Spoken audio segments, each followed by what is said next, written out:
ونتوكل عليه ونعوذ بالله من شرور أنفسنا ومن سيئات أعمالنا من يهده الله فلا مضل له ومن يضلله فلا هادي له ونشهد أن لا إله إلا الله وحده لا شريك له ونشهد أن سيدنا وسندنا ونبينا وشفيعنا وحبيبنا وحبيب ربنا وطبيبنا وطبيب قلوبنا وأرواحنا ومولانا ومقوانا وملجانا محمدا عبده ورسوله الذي أرسله بالحق بشيرا ونذيرا وداعيا إلى الله بإذنه وسراجا منيرا أما بعد فأعوذ بالله من الشيطان الرجيم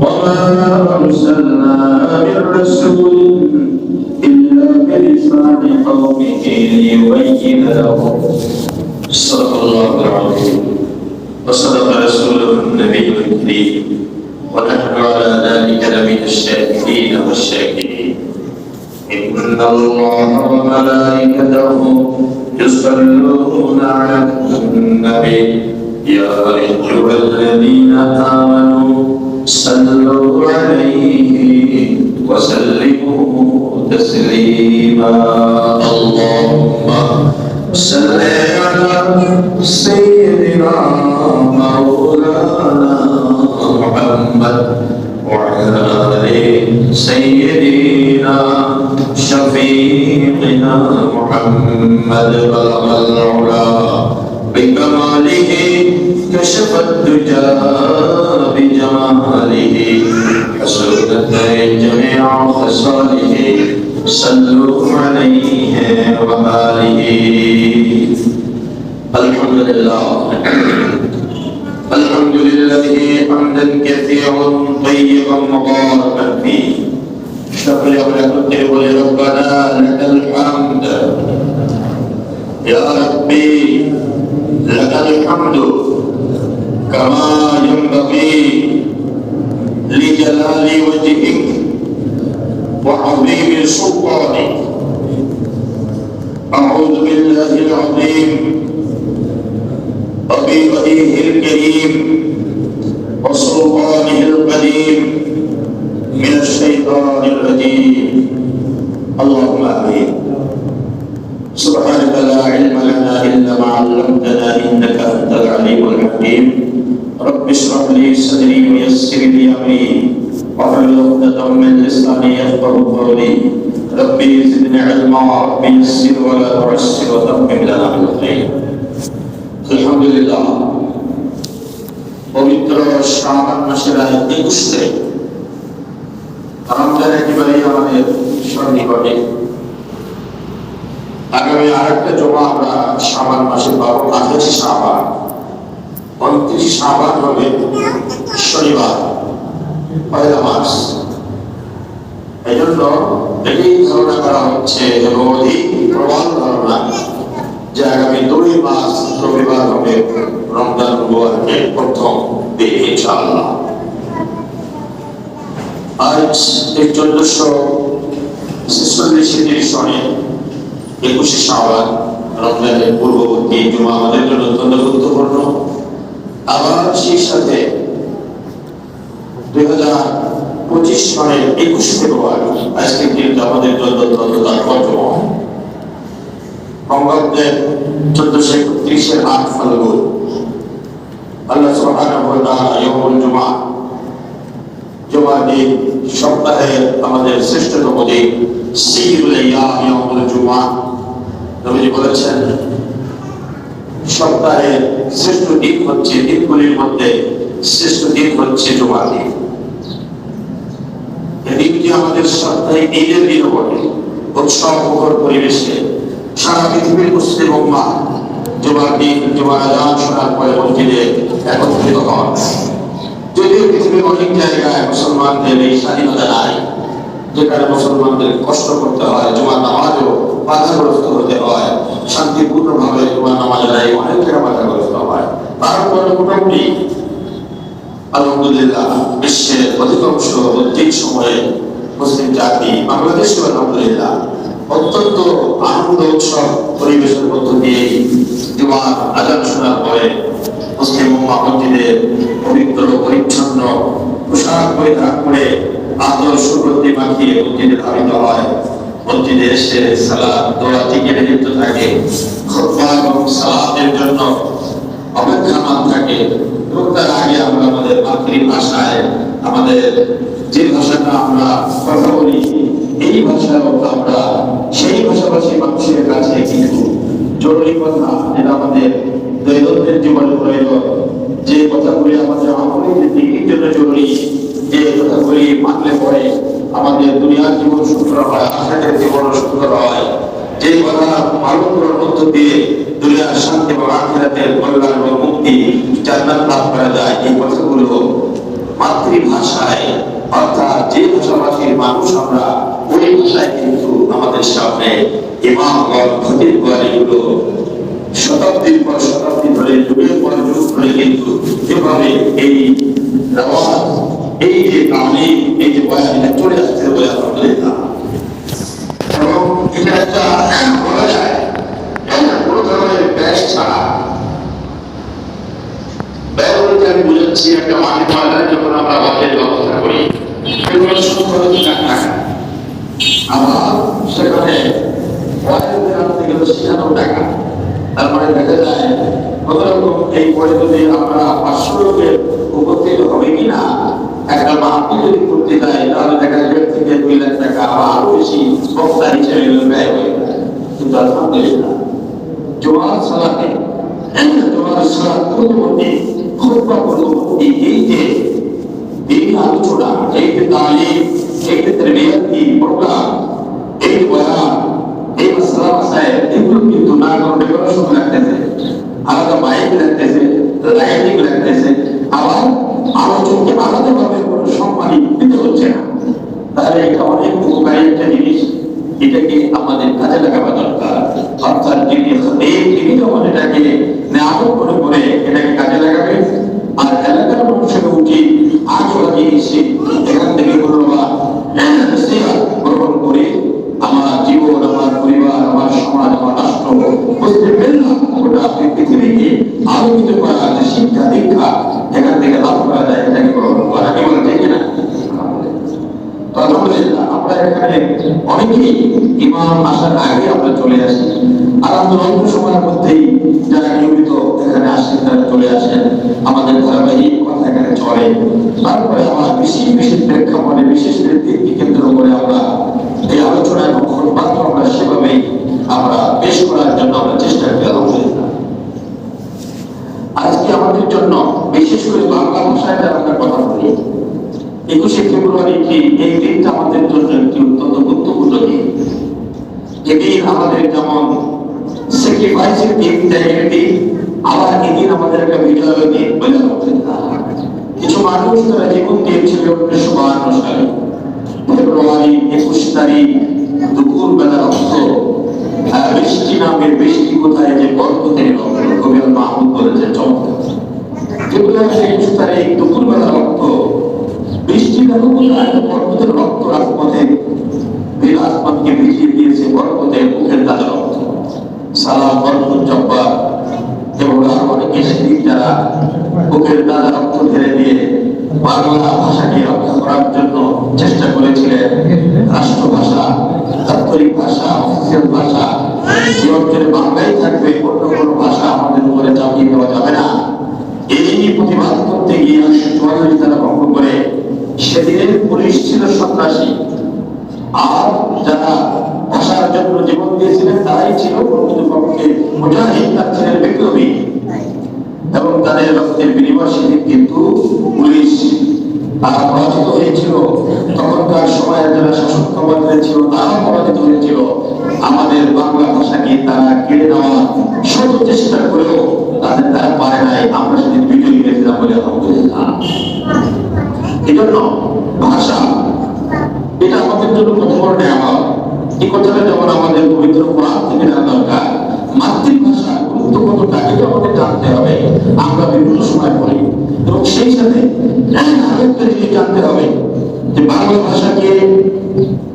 ভাষার বিরুদ্ধে শুধুমাত্র উর্দু ভাষাভাষীরা 1952 পূর্ববর্তী 47 থেকে 48 এর পরে এবং 52 পর্যন্ত যে শুধু ষড়যন্ত্র হয়েছে বিষয়টা তা নয়, এর আগেও বাংলা ভাষার বিরুদ্ধে ষড়যন্ত্র হয়েছে।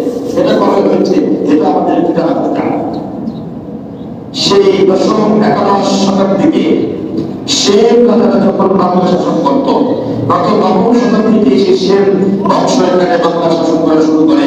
ভারতের বর্তমান ওখানে এসেই তারা তাদের সামন্ত শের তার রাজধানী করেই বাংলা শাসন শুরু করেছিল। তখন থেকেও কিন্তু বাংলা ভাষার বিরুদ্ধে ষড়যন্ত্র হয়, এটা আমাদের জানতে হবে। আবার ইংরেজ আমলে ফোর্ট উইলিয়াম দুর্গতে বাংলা ভাষা নিয়ে কি ষড়যন্ত্র হয়েছিল এটা আমাদের জানা দরকার।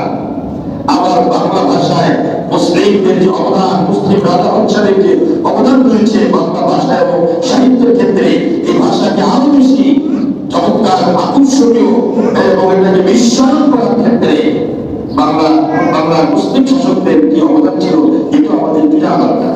আবার সেই সাথে বাংলাতে যারা রক্ত দিলেন, পাকিস্তানিদের এই আমাদের ভাষা কেড়ে নেওয়া যে শোষণ, তার বিরুদ্ধে যারা রুখে দাঁড়িয়েছিলেন এটা আমাদের জানা দরকার। তাহলে আমরা একটা কিছু মোটামুটি ধারণা নেওয়া এবং এখন এইটা কিছু ত্যাগ কোরবানি স্যাক্রিফাইসের মধ্য দিয়ে এ ধরনের একটা আল্লাহ প্রদত্ত নিয়ামতকে যারা রক্ষার ক্ষেত্রে অবদান রাখলেন, সেই নিয়ামতকে কাজে লাগিয়ে আমরা আমাদের সমাজ, আমাদের পরিবার, আমাদের রাষ্ট্রকে আদর্শ রাষ্ট্রকে নির্মাণে আমরা কি ভূমিকা রাখতে পারি এটা আমাদের বোঝা দরকার।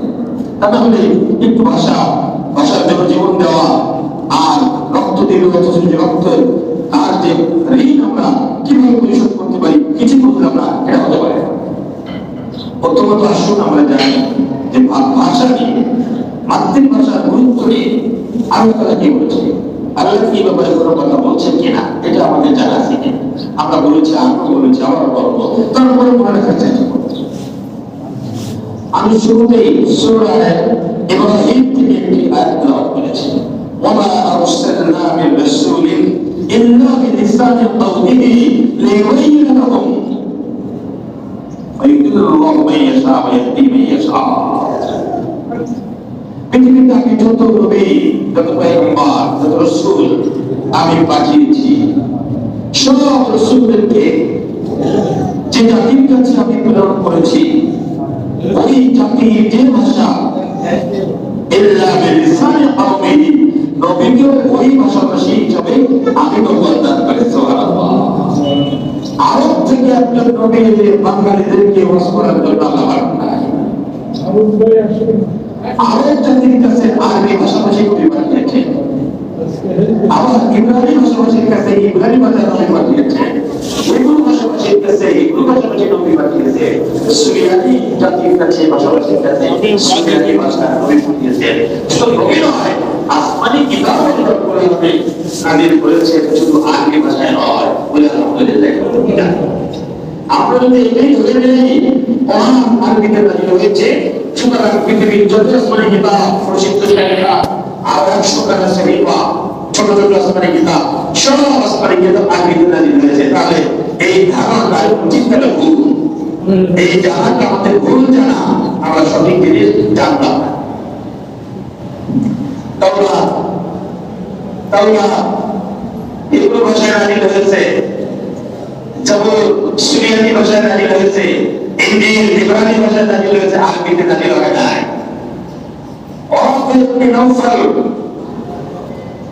যিনি ছিলেন একজন ইহুদি, আল কিতাব অকদ্দারসরা, এরপরে যখন ঈসা নবী ধর্ম এসে গেল, ইহুদি ধর্ম ছেড়ে দিয়ে তিনি শুদ্ধ ধর্ম মনে করে এবং তখন খ্রিস্টান ধর্ম, ঈসা নবীর যে আসল ধর্ম এটাই সঠিক, তিনি এটা গ্রহণ করলেন।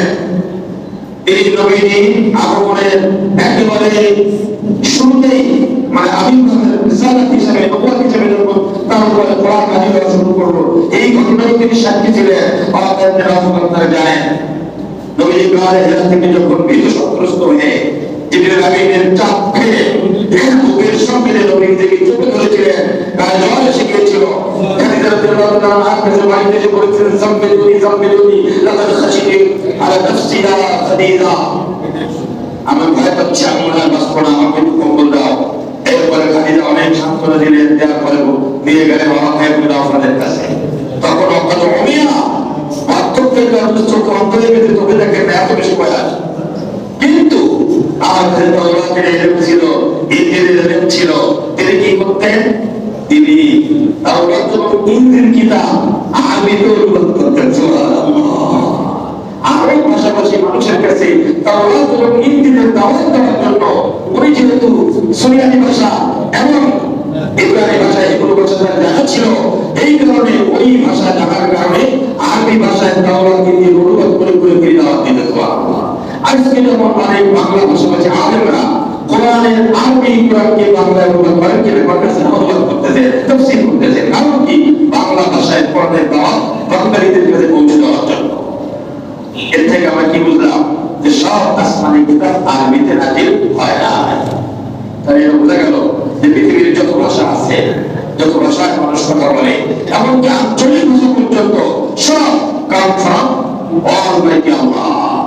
আমাদের যিনি স্রষ্টা, মানুষের যিনি স্রষ্টা, মানুষের খাদ্যের যিনি স্রষ্টা, মানুষের প্রত্যেকটা অঙ্গ প্রত্যঙ্গ যিনি দান করেছেন, যিনি আমাদেরকে শ্রবণ শক্তি দিয়েছেন, বাক শক্তি দিয়েছেন, দৃষ্টি শক্তি দিয়েছেন, তারপরে কথা বলার শক্তি দিয়েছেন, লিসান দিয়েছেন, হাঁটার শক্তি দিয়েছেন, যে আল্লাহ, ওই আল্লাহ আমাদের ভাষার স্রষ্টা বলেছে। যদি বলা হয় পানি, বাংলায় পানি বলি আমরা, এটা উত্তর থেকে এসেছে। আবার নোয়াখালীর লোকেরা বলে হানি, পানির স্রষ্টা আল্লাহ। পানি বলতে হবে ওই জিনিসটাকে যেটা আমরা পান করি। হানি বলতেছে ওই হানির স্রষ্টাকে আল্লাহ, অবশ্যই আল্লাহ। আঞ্চলিক ভাষায় কথা বলার যোগ্যতা ওটা দিয়ে দিয়েছে আল্লাহ। অনুসন্ধান কোরআন ওয়ালা সাবাতি আহু, কোথায় পেলাম? নবীজি বলে দিয়েছেন, সাত ভাষায় কোরআন পড়া এবং নাজিল হয়েছে। তাই কোরআন পড়ার অনুমতি ছিল। আরবের 7টি আঞ্চলিক ভাষা ছিল, আরবি ভাষা। আমাদের চট্টগ্রামের বাংলা, নোয়াখালীর বাংলা, সিলেটের বাংলা, বরিশালের বাংলা, খুলনার বাংলা, কুষ্টিয়ার বাংলা, নড়াইলের বাংলা কি এক নয়। আঞ্চলিক ভাষার পার্থক্য আছে। আরবেরও আরবি ভাষার এরকম পার্থক্য ছিল। এবং সব আঞ্চলিক ভাষায় কোরআন পড়া আল্লাহ এটা অনুমতি দিয়েছেন নবীজিকে। নবীজি বলে তোমরা পড়ো, কোনো অসুবিধা নাই।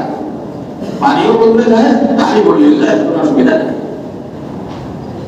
এরপরে যখন অন্য ভাষাভাষীর কাছে কোরআন যাবে, এইটা যাওয়ার আগে ওসমান রাদিয়াল্লাহু তাআলা আনহু তিনি কি করেছিলেন? এজন্য একটা মিথ্যা অভিযোগ তো কিন্তু খলিফাকে দেওয়া হয় কি জানেন? যে তিনি কোরআন পড়িয়েছেন না, কোরআন তিনি কোরআন। তিনি তখন একটা পাণ্ডুলিপি তৈরি করলেন, বিশুদ্ধ আরবি ভাষা, কোরআনের আরবি ভাষা, কোন সাহাব করতে আরবি ভাষা, যে ভাষায় নবীজি কথা শিখেছেন। হালিমার মায়ের দুধ পান করার কারণে কেন আল্লাহ তাকে হালিমার মায়ের দিকে নিয়ে গেলেন? এটা আল্লাহর সিদ্ধান্ত ছিল যে আমার নবী এমন আরবি উচ্চারণ করবে যা ছিল এটা আরব ভাষাভাষীর মধ্যে সর্বশ্রেষ্ঠ ভাষা এবং সর্বশ্রেষ্ঠ উচ্চারণ। ইতিহাস মানুষ জানে না, বোঝে না, পড়ে না। এই ভাষাটা রেখেই বাকিগুলো ওসমান রাদিয়াল্লাহু আনহু নষ্ট করে দিলেন। কারণ বিদেশি যখন আমরা বাংলা ভাষাভাষী যখন পড়তে যাবো, ওই ছাত্র করে আরবি আঞ্চলিক আরবি ভাষা আসবে, তখন আমাদের ভুল হয়ে যাবে। অন্য ভাষী ইংরেজি ভাষার মানুষ বাংলা শুধু বিশুদ্ধ সাহিত্যের ভাষাটা জানে, আঞ্চলিক ভাষা কিন্তু তারা বুঝবে না। এই জন্য ওসমান রাদিয়াল্লাহু আনহু কোরআনকে যাতে এর মধ্যে কোন ধরনের সন্দেহ সংশয় গায়ের কোরআন ঢোকাতে না পারে, এই মহান কাজটি তিনি করেছিলেন। আর মুনাফিকরা অভিযোগ দিল হযরত ওসমান কোরআন শরীফে আগুন দিয়ে নাউযুবিল্লাহ, এবং তার শাহাদাতের পেছনে একটা কারণ ছিল। সংক্ষেপে বলতে হচ্ছে এটা হচ্ছে ভাষা, তার মানে ভাষা আল্লাহ প্রদত্ত। আমাদের বাংলা ভাষা আল্লাহ প্রদত্ত। এটা কোন মানুষ আমাদের এই ভাষায় কথা বলা শিক্ষা দেয় নাই। আমি আমার মায়ের কাছ থেকে শিখেছি, আমার মা আমার নানির কাছ থেকে, আমার নানি বাবার কাছ থেকে, তার মা তিনি তার মার কাছ থেকে, চাইতে চাইতে আদম পর্যন্ত ভাষায় কথা বলতে পারতেন। আল্লামা আদম আল-আসমাউল্লাহ, বলুন আলহামদুলিল্লাহ, সুবহানাল্লাহ। চিন্তা করতে পারে 7,500 ভাষা। সব শিক্ষা দিতে কারণ পর্যন্ত মানুষ যত ভাষায় কথা বলবে এই ভাষা মানুষ শিখতে পারবো না। জামার নাম জামা আমরা বলতেছি, কামিজ বলতেছে কি আরবিতে, আর ইংরেজিতে শার্ট বলি, এই না, এই তো পার্থক্য। এটাকে ক্যাপ বলতেছি, তরফ বলতেছি, আবার আমরা টুপি বলতেছি না, এটাকে চশমা বলতেছি, আবার ইংরেজিতে একরকম আরবিতে একরকম, এই যে পার্থক্যটা। আমরা বলছি মাথা, ইংরেজিরা বলছে হ্যাঁ, আবার আরবিতে বলা হচ্ছে রসুল। তার মানে রসুল যিনি শিখলেন তার মায়ের কাছ থেকে শিখেছেন মাথা, রসুল মানে এটা।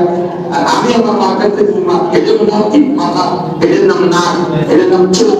আরবি হচ্ছে আইন, এটা হচ্ছে আনফুল, এটা হচ্ছে উজুলুন কান, এটা হচ্ছে সমাজুন লিসানুন।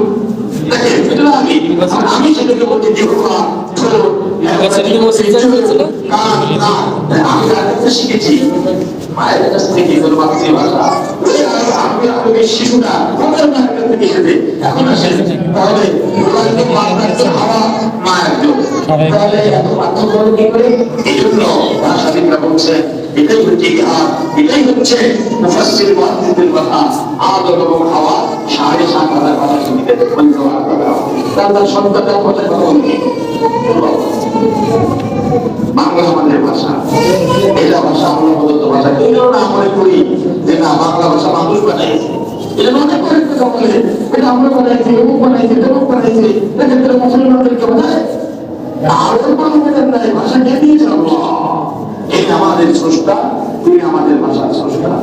কেন আল্লাহ রাব্বুল আলামিন নবী রাসূলদেরকে স্ব-স্ব জায়গায় যেখানে পাঠালেন তাদের ভাষাও যা, নবীর ভাষাও তাই। কারণ কি?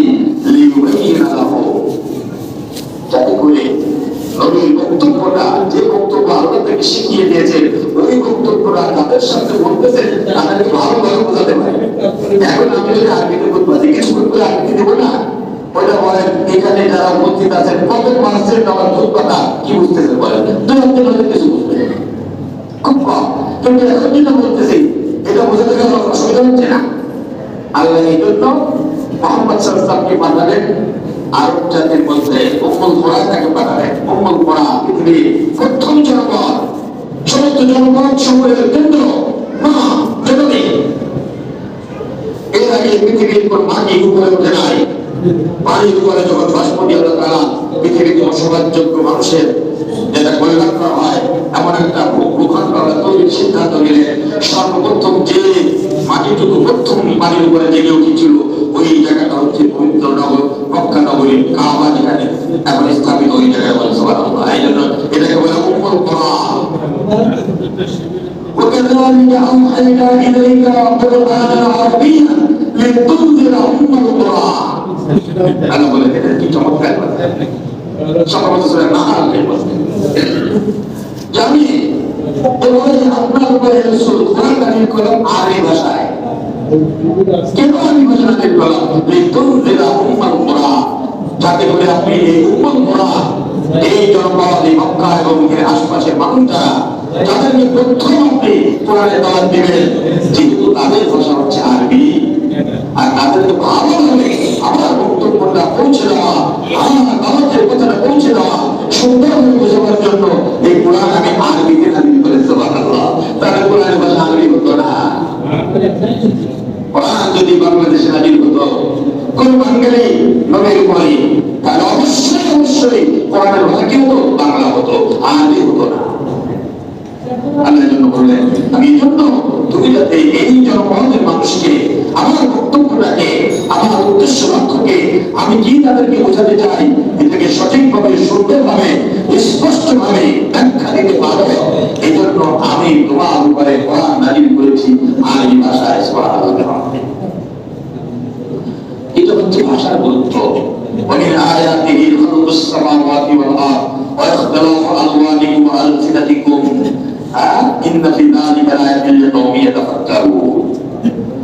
এই যে আসমানের সৃষ্টি, জমিনের সৃষ্টি, মানুষের সৃষ্টি, সব কিছু যেমন আল্লাহ করেছেন, আর ওয়াখতালাফু আলওয়ানিকুম ওয়া আলসিনাতিকুম, এবং তোমাদের গায়ের রং কারো কালো কারো সাদা কারোর গায়ের রং, এই রঙের পার্থক্যটা এটা হলো প্রদত্ত।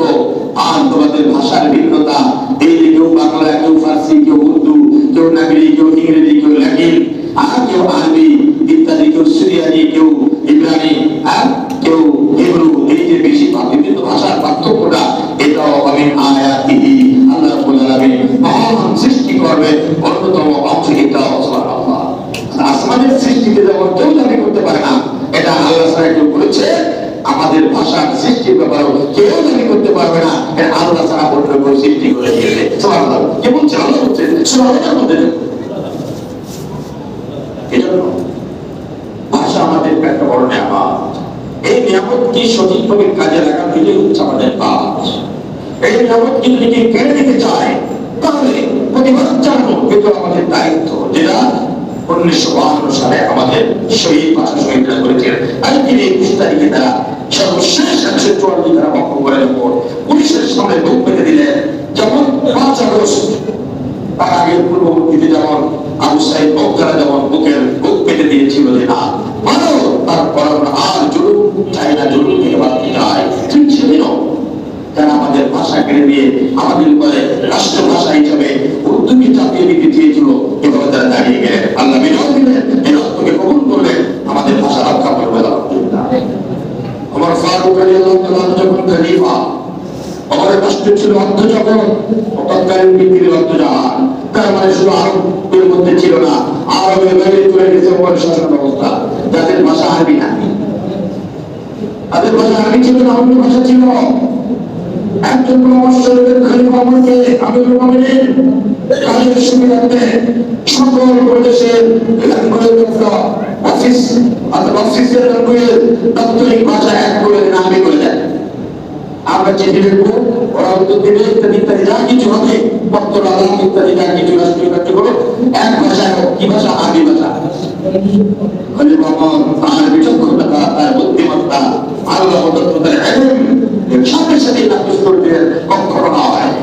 প্রত্যেকটা অঙ্গরাজ্য উপদেশের দাপ্তরিক ভাষা হবে ওই এলাকার মানুষের যে ভাষা, সেই ভাষা ঠিক রাখতে হবে, সবার উপরে আরবি চাপিয়ে দেওয়া যাবে না। কিন্তু জিন্দা মাথা মোটা ওটা উর্দু চাপাতি দিতে দিল বাংলাদেশের উপরে, এটা থেকে না। ওরা যদি ওদের ইতিহাস জানতো, ভালো করে পড়তো, ইসলামের ইতিহাস যদি জানা থাকতো, লেখাপড়ির ধানদের জিন্না সাহেবদের, তাহলে কোনটা করে ভুলটা করতেন না। যে ভুলের খেসারত দিতে গিয়ে শুধুমাত্র তারা ভাষাকে চাপাতে পারলেই না, রাষ্ট্র পর্যন্ত আলাদা হয়ে গেল। 72 আন্দোলন থেকে শুরু হয়ে 71 চূড়ান্ত আন্দোলন কি ঠিক আপনার জানেন, যারা আছেন মুরব্বীরা, জিন্না সাহেবদের এই ইতিহাস না থাকলে এই ভুলটা করতেন না। তো এটা ছিল একটা বড় ষড়যন্ত্র বাংলা ভাষার বিরুদ্ধে। এর আগে কোন ষড়যন্ত্র শুরু হয়েছে এটা একটু জানতে চাইছে কিনা? আমি শুরুতে বলেছি বাংলা ভাষার বিরুদ্ধে শুধু পাকিস্তানি শাসক গোষ্ঠী শোষকরা শুধু আমাদের ভাষার বিরুদ্ধে ষড়যন্ত্র করেছিল, বিষয়টা তা নয়। এই ষড়যন্ত্র শুরু হয়েছে 10ম শতাব্দীতে শেখ রাজারা যখন বাংলা শাসন শুরু করে, দক্ষিণ ভারত থেকে সামন্ত শেখ ছিল শেখ রাজাদের প্রতিষ্ঠাতা। আর শেখ রাজাদের একজন রাজা 504 খ্রিস্টাব্দে তুর্কি থেকে আগমনের মুসলমানদের মাত্র 18 জন, 17 জন সাথী, একজন ছিলাবতী ইখতিয়ারউদ্দিন মোহাম্মদ তুর্কি যখন বাংলা প্রবেশ করলো, পিছন দরজাতে লক্ষণ সেন পালিয়ে গিয়েছিল। এই ইতিহাস আমাদেরকে গৌরবান্বিত করে, আমাদেরকে উজ্জীবিত করে। দীনেশ চন্দ্র সেন একজন ভাষাবিদ, তার বাড়ি হচ্ছে বর্তমান মানিকগঞ্জ, বাংলাদেশে। ওদের লেখাপড়া কলকাতা থেকে যুক্ত করেই উনি বলছেন মুসলমানদের আগমন যদি আরো কিছুদিন পরে হতো, তাহলে সেন রাজারা বাংলা ভাষাকে ধ্বংস করে আপনাকে ইতিহাস থেকে বিলুপ্ত করে দিত। পরের ইতিহাস কে বলছেন কথাটা? ধন্যবাদ তাকে, দীনেশ চন্দ্র সেনকে, একজন হিন্দু সত্য কথা বলার জন্য। সেন রাজারা যেভাবে বাংলা ভাষায় বিরুদ্ধে রেখেছিল, ওদের যারা ছিল পুরোহিত, ওরা ফতোয়া দিল ধর্মীয় দৃষ্টিকোণ দিয়ে যে ব্যক্তি সংস্কৃতি ভাষায় কথা বলবে না, তার মুখকে পড়তে হবে। ফতোয়াটা কি বলি? ফতোয়া কারা দিল? ওই কিন্তু পুরোহিতরা, আপত্তি পুরোহিতরা। তার মানে বাংলা ভাষা যদি মানুষ ছেড়ে দেয় সংস্কৃতি ভাষায় কথা বলা শুরু করে এবং এই বাংলা ভাষাকে ধ্বংস করার জন্য শেখ রাজা তাদের প্রয়োগকে মিথ্যা কথা ফতোয়া দিয়ে শুরু করলো।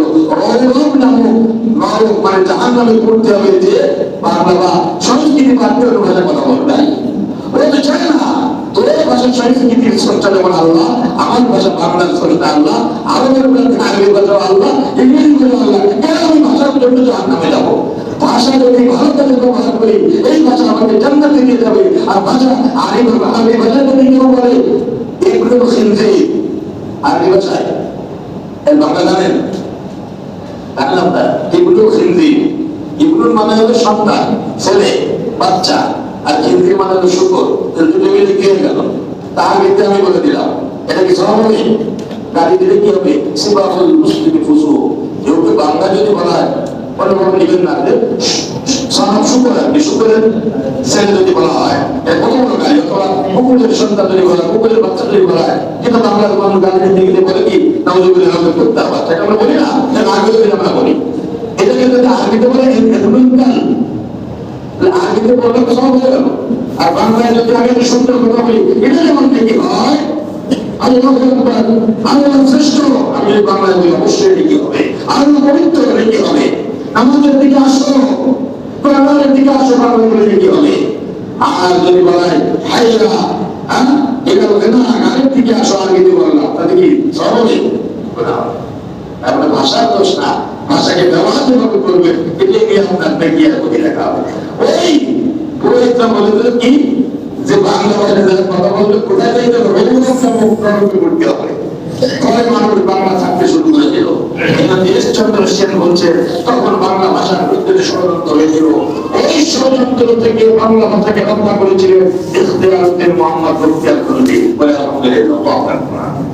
তিনি শুধু বাংলার স্বাধীনতা দেন নাই, ওই হিন্দু রাজাদের অত্যাচার থেকে, মোহাম্মদ বিন কাসিম যেমন রাজা তাহিরের অত্যাচার থেকে এই ভারতবর্ষে এসে গোটা মানুষকে তিনি মাধ্যম জাতিকে তিনি নিরাপত্তা দান করেছিলেন। কিন্তু এই মোহাম্মদ বিন কাসিম যখন 712 সালে সিন্ধু বিজয় করার পরে ওই যখন এভাবেই গোটা জাতি হিন্দুরা সপ্তম হিন্দু, মুসলমান কোথায়, তাহির যখন পরাজিত নিহত হলো, সকল দলে দলে হিন্দুরা ইসলাম গ্রহণ করলো, তারা করলো না তারাও সবাই মিলে মোহাম্মদ বিন কাসিমকে বললো আপনি কোনো মানুষ না, আপনি দেবতা। এরপরে কি করলো? মোহাম্মদ বিন কাসিমের বিশাল একটা মূর্তি ওই ভাস্কর্যে চলে গেল, এইটা বানালো সিন্ধুর চৌরাস্তায়। ইবনে কাসিম যখন বের হয়েছেন দেখতে ওনার একটা ভাস্কর্য বানানো হয়ে গেছে। ওইগুলো তো আমাদের সেই পারদর্শী উপমহাদেশে কত বছর নেই। এটা কি করেছো তোমরা? এটা বানিয়েছো কেন? কেন বানাবো না? আপনি তো মানুষ না, আপনি আজকে অত্যাচার থেকে জুলুম থেকে বাঁচালেন, আপনি তো ত্যাগকর্তা, আপনি মানুষ হতে পারেন না, এটা দেবতা ছাড়া এত বড় কাজ করতে পারে না, এই জন্য আপনার একটা ভাস্কর্য বানায়নি। ইতিহাস মুসলমান কোন সেনাপতি এই ইতিহাস তৈরি করতে দেবে না যে তার ভাস্কর্য বানানো যায়, এটা শিরক, এটা করা যাবে না। সাথে সাথেই নিজেই শুরু করে দিলেন, ওনার সংবিধানে এসে দিলেন তার সব নির্ভুল করে দিলেন নিজের প্রতিনিধি দল দিতে। কে? মোহাম্মদ ইমাদউদ্দিন মোহাম্মদ বিন কাসিম, মাত্র 16 বছর 8 মাস বয়সে, 17 বছর বয়স হয় নাই, বয়স নিজেদের মনে যারা এখনো পর্যন্ত ভাত খায় না এরকম সন্তান মায়ের আছে 16-17 বছর, 17 বছর বয়স হয় নাই, 16 বছর 8 মাস বয়সে মোহাম্মদ বিন কাসিম তিনি এই উপমহাদেশের বিজয় পতাকা নিয়ে সেনাপতি হয়ে এই ভারতবর্ষে ইসলামকে তিনি এনেছিলেন। সুবহানাল্লাহ। ধরে এনেছিলেন মধ্য এশিয়া থেকে, কোথায় কিন্তু মুসলিম মধ্য এশিয়ার বিজয়ের নাম 10 বছরে 86 হিজরিতে আসলেন। আমি গিয়েছিলাম গত বছর, আপনাদের বলেছি এই সময়টা ওখানে ছিলাম, এই যে 20-21 ফেব্রুয়ারি ওই জায়গায় আমি ছিলাম আপনার ওই খোরাসানে রাজধানী মার, এখন বাসার নাম, ওই মারে আসলেন কোথায় মুসলিম মাত্র 86 হিজরিতে। আর 10 বছরে তিনি গোটা ইরান, মধ্য এশিয়া, চীন পর্যন্ত ইসলামী বিজয় পতাকা উড়িয়ে দিতে পারলেন। এবং ওনার সঙ্গে বাহিনীতে যারা ছিলেন সেই প্রধান ছিলেন মোহাম্মদ বিন কাসিম। হযরত ইউসুফ সিন্ধুতে যখন ইসলামের বিজয় অভিযান করার জন্য চিন্তা করলেন, তখন প্রধানকে বললেন যে তুমি একজন দক্ষ সেনাপতি আমার কাছে পাঠাও, আমি তাকে নিয়ে নতুন একটা অভিযান ভারতবর্ষে পাঠাবো। এরপরে মোহাম্মদ বিন কাসিমকে পাঠিয়ে দিয়েছে, তাহলে আমরা আমাদের ইতিহাস ভুলে গেলে সবচেয়ে অসুবিধা আছে। মোহাম্মদ বিন কাসিম যখন এসেছেন, হযরত ইউসুফ যখন ভারতবর্ষের ম্যাপ নিয়ে দেখতেছেন যে কোন পথে কিভাবে ইসলামের সেনাপতিরা তার সৈন্যদেরকে নিতে হবে, ওটা নিয়ে তিনি গভীর চিন্তায় মগ্ন। এমন সময় তিনি বলল যে এক আগন্তুক এসেছে আপনার সঙ্গে দেখা করতে চায়, বলে নিয়ে এসো। মোহাম্মদ বিন কাসিম সালাম দিয়ে বললেন, তাকে বলছেন তুমি কে? বলে আমাকে কোথায় মুসলিম আমাকে পাঠিয়েছেন ইসলামের সেনাপতি মধ্য এশিয়া থেকে, আমি তার নির্দেশ মতো আপনার কাছে এসেছি। আর আমি বলছি যে আমি তো তোমাকে পাঠাতে পারি নাই, আমি বলছিলাম একজন ভালো দক্ষ সেনাপতি পাঠাতে, যাকে দিয়ে আমি ভারতবর্ষের অভিযান চালাবো। উনি আমাকে পাঠিয়েছেন, আমার সঙ্গে মাস্টার করছে, ঠান্ডা করছে, একজন নামালক শিশুকে পাঠিয়ে দিয়েছে ভারতবর্ষে এই বিশাল কঠিন অভিযানের জন্য। এইগুলোর নাম কি?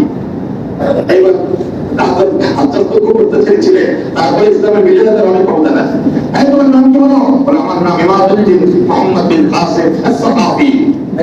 হাজার সাথে সাথে কারণ হাজার তাকে চিনত না। এই যুবক হচ্ছে হাজার ইউসুফের আপন পুত্র, তার মায়ের ছেলে। হাজার বলছে তুমি আমাকে চেনো? বলে চিনি। বলে কি? বলো কি আমি কে? বলে আপনি হচ্ছেন আব্দুল্লাহ জুবায়ের হত্যাকারী। শাসকের সামনে, নিজের চাচার সামনে বলে দিচ্ছে আপনি হচ্ছেন আব্দুল্লাহ জুবায়ের নবীর সাহাবী, তাকে হত্যার ষড়যন্ত্র আপনি করে আপনার দ্বারা সে নিহত হয়েছে। আপনি আব্দুল্লাহ জুবায়ের হাজারের মাথা নিচে বলা আছে, কথা রাখবে। তখন আমরা বুঝছি বয়স যতই হোক না কেন, এর দ্বারাই ভারতের বংশের অভিযান নেতৃত্ব দেওয়া সম্ভব। আর কিছু বলেন নাই, প্রত্যুত্তর করেন নাই, লজ্জিত হয়েছেন তিনি। এটা ছিল মুসলমানদের একটা খারাপ ইতিহাস, কিছু বলা যাচ্ছে না। তখন মোহাম্মদ বিন কাসিম চলে এসেছিলেন কিন্তু ওই ভারতবর্ষে, রাজা রাহিবকে পরাজিত করলেন এবং নিহত হয়েছিল যুদ্ধের ময়দানে। সেখানে ইসলামের আগমন এভাবে ঢুকলো 700 ভারতে। আর এরপরে বাংলায় ইসলামের আগমন ঘটলো 504 খ্রিস্টাব্দে। তুর্কিস্তান থেকে আগমন করেছিলেন বাংলা বিজয়ের সেনাপতি ইখতিয়ারউদ্দিন মোহাম্মদ বিন বখতিয়ার খলজি। নেতৃত্ব মাত্র 17 জন, তাই সেই লক্ষণ সেন পালিয়ে গিয়েছিল। রাজা দীনেশ চন্দ্র সেন বলতেছে ইখতিয়ারউদ্দিন মোহাম্মদ বিন বখতিয়ার খলজির আগমন যদি বাংলায় আবার বিলম্বিত হতো, বাংলা ভাষা আর থাকতো না। বুঝতে পেরেছি এই কাজ কেন বললাম? বাংলা ভাষাকে আবার রক্ষা করেছিলেন শেষ রাজারা, এই বাংলা ভাষাকে শেষ করে দিচ্ছিল, ওদের প্রয়োজন করতেছিল এই ভাষায় যারা কথা বলবে জাহান্নামে যাবে। এর থেকে বাঁচালেন কে? বাঁচালেন ইখতিয়ারউদ্দিন মোহাম্মদ বিন বখতিয়ার। এরপরে শুরু হবে ভাষা সাহিত্য চর্চা। ভাষাকে সামনে নিয়ে যাওয়ার জন্য ভাষা দিয়ে অনেক কিছু করতে হয়। আন্তর্জাতিক অবদান দেওয়ার জন্য বিভিন্ন আন্তর্জাতিক ক্ষেত্রে ইতিহাস আনতে হয়, কোরআন এই ভাষা অনুবাদ করতে হয়, তখন ভাষার মাত্রা বেড়ে যায়। কাজ শুরু হয়ে গেল সাহিত্য চর্চা। বাংলা ভাষায় দেখবে আরবি এবং ফার্সি ব্যবহার অনেক। আমার নামাজ বাংলায় নামাজ পড়ে নামাজ পড়তে যাচ্ছি, এটা কিন্তু বাংলা শব্দ নয়, ফার্সি থেকে এসেছে। রোজা বলি, খোদা বলি, আমরা যা কিছু বলি সব এখানে ফেরেশতা বলি। আমরা আল্লাহকে প্রয়োজন বলি, আমরা ফেরেশতা বলি। ফেরেশতা কিন্তু বাংলা শব্দ, বাংলা ব্যবহার হয়েছে অ্যাঞ্জেল, মালাইকা, ফেরেশতা, এটা আমরা বলি। এবার ফার্সি আমরা অলক, অলক কি শব্দ? অলক বাংলা না, আরবি। আরবি থেকে এসেছে আমাদের এই বাংলা শব্দ, আরবি শব্দ থেকে বাংলা থেকে এসেছে। এভাবে মুসলমানরা যখন এই ভাষার পৃষ্ঠপোষকতা করার কারণে আরবি, ফার্সি, উর্দু অনেক কিছু বাংলা ভাষায়, বাংলা যেমন সংস্কৃতি আছে, মূল আছে, আবার এর ভিতরে বিদেশি শব্দ আছে, এগুলো নিয়ে অনেক কিছু দিয়ে একটা ভাষা তৈরি হয়েছে। ভাষার মান মর্যাদা বেড়ে গিয়েছে। এই জায়গায় আরেক ষড়যন্ত্র শুরু করলো। ফোর্ট উইলিয়াম দুর্গে যখন ইংরেজরা ব্যবসার নামে এসে বাংলায় তাদের স্থায়ী ঘাঁটি গাড়ার জন্য ষড়যন্ত্র চলছিল, ওই যে ষড়যন্ত্র হয়েছিল নবাব সিরাজউদ্দৌলার বিরুদ্ধে, এটাও ফোর্ট উইলিয়াম দুর্গ। ওখানে বসে ইংরেজদের সঙ্গে মিলিত হলো বাংলার মুসলমানদের দুশ্মনেরা, ইসলামের দুশ্মনেরা। তারা চিন্তা করলো বাংলা ভাষা থেকে আরবি এবং ফার্সি শব্দ মাইনাস করো, সংস্কৃতি বেশি বেশি ঢুকাও, যাতে ভবিষ্যৎ প্রজন্ম মনে করতে পারে না পারে বাংলা ভাষায় মুসলমানদের কোনো অবদান আছে। এই ষড়যন্ত্র বেশি দিন থেকে যেখানে আলহামদুলিল্লাহ তবে ষড়যন্ত্র চলেছে, এখনো কিছু আছে, অনেক আরবি ফার্সি ভাষা বাংলা থেকে চলে গেছে। আবার আরেকটা কথা বলা হয় কি জানেন, যে বাংলা ভাষা প্রথম 1886 সালে বাংলা ভাষায় কোরআনের অনুবাদ করেছেন গিরিশচন্দ্র সেন। আমার তাকে ধন্যবাদ জানাই, তিনি করেছেন একজন হিন্দু, কিন্তু উনি কি প্রথম করেছেন? এই ইতিহাস তো আমরা পড়ে গেলেন।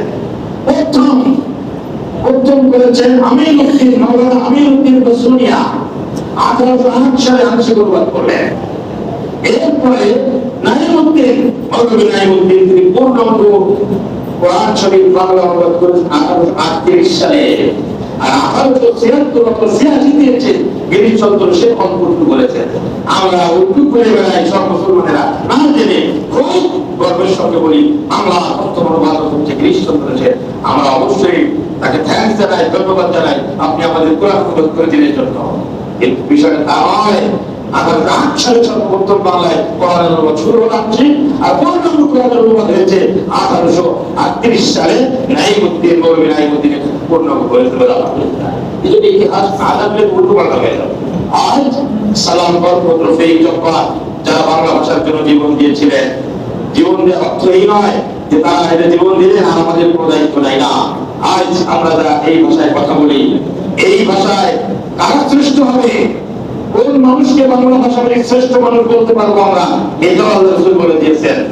যে ব্যক্তি আল্লাহ কোরআনকে বাংলা ভাষায় ওই জাতির সামনে উপস্থাপন করতে পারবে, তিনি হচ্ছে ওই জাতির শ্রেষ্ঠ মানুষ। সুবহানাল্লাহ। চাইনিজদের মতো শ্রেষ্ঠ চাইনিজ কে?